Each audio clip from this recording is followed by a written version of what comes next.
हाँ जी स्टूडेंट्स, तो आगे अपन बढ़ते हैं। इसमें एक है कंसेप्ट आपका national income at constant prices and current prices. ठीक है, national income at constant prices and current prices.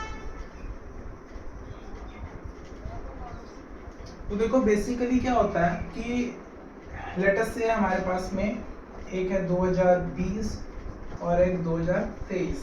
ठीक है, 2020 में टमाटर का रेट था 50 रुपये, 2023 में लेट अस से टमाटर का रेट हो गया 100 रुपये। 2020 में 100 किलो टमाटर बन रहे थे, 2023 में 80 किलो ही बन पा रहे हैं। तो यहाँ पे नेशनल इनकम अगर सिर्फ टमाटर ही बन रहे हैं तो कितनी होगी 5000 रुपीज, और यहाँ पे कितनी होगी 8000 रुपीज, है ना जी। अब ये जो 8000 रुपीज आपने नेशनल इनकम काउंट की है वो आपने करंट प्राइस पे की है कि 2023 में जो प्राइस है उसी के हिसाब से निकालो। अगर आप 2020 की प्राइस के हिसाब से निकालो तो कितनी आएगी 80 किलो इंटू 50 रुपए, ये कितनी होगी अपनी 40 और 2 जीरो 4000। तो ये जो 8000 रुपीज है ये आपका national income at current price, 4000 national income eight base year price.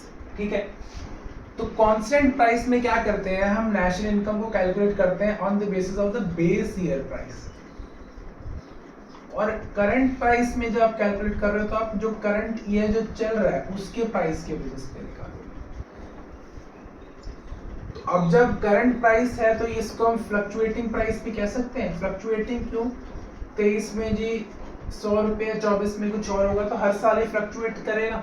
Constant price है तो ये तो आपका कांस्टेंट ही रहने वाला है, चेंज नहीं होने वाला। ठीक है, तो ये कंसेप्ट मेरे को आपको समझ में आ गया होगा, national income at constant and current prices. ठीक है, तो आई थिंक ये कंसेप्ट आपको समझ में आ गया है। Now let us move further.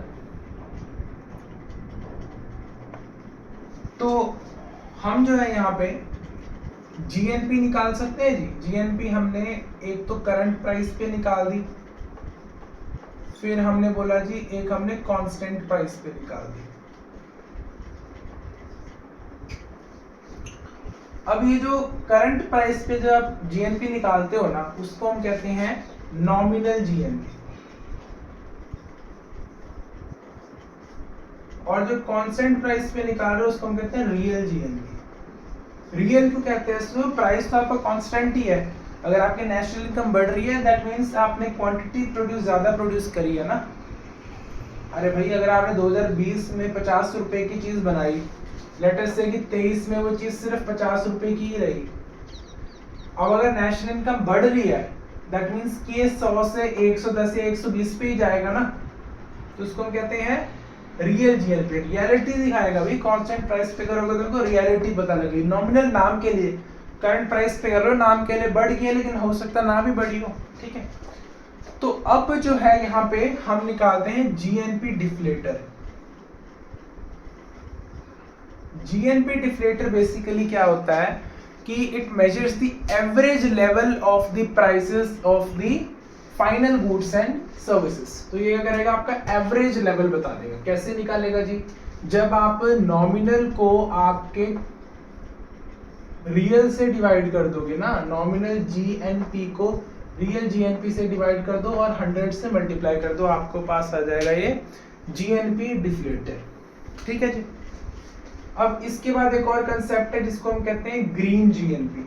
Green GNP में क्या, अगर कोई एनवायरमेंटल डिग्रेडेशन हो रहा है, जितना पोल्यूशन हो रहा है ना, उसको अगर अपन काउंट करेंगे तो उसको हम ग्रीन जीएनपी बोल देते हैं। ग्रीन जीएनपी में जितना भी एनवायरमेंट से रिलेटेड कंसेप्ट है वो इसमें आ जाता है। ठीक है, तो ये अपने पास हो गया कि constant prices, current prices, GNP deflator निकाल लिया, ग्रीन जीएनपी निकाल लिया। आई थिंक ये कंसेप्ट अब आपको समझ में आ गया है।